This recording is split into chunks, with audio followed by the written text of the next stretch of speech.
আচলতে দেউতাই আহিলে এতিয়া কি চিন্তা হ'ব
এই কিবা হেৰিটো আনিব লাগিছিল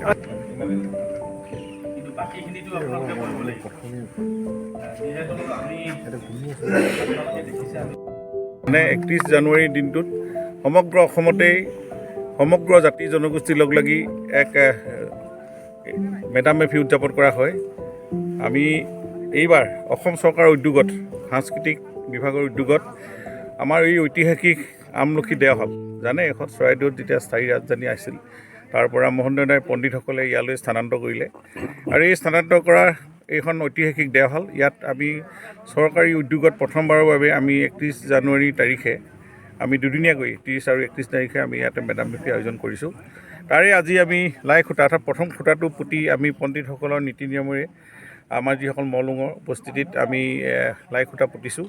আৰু ইয়াৰ পৰৱৰ্তী সময়ত আমাৰ প্ৰশাসন আছে আমাৰ লগত শিৱসাগৰ জিলাৰ চৰাইদেউ জিলাৰ দুইখন জিলাৰ প্ৰশাসনৰ উদ্যোগত আৰু আমাৰ স্থানীয় ৰাইজৰ সহযোগত আমি এইবাৰ ইয়াতে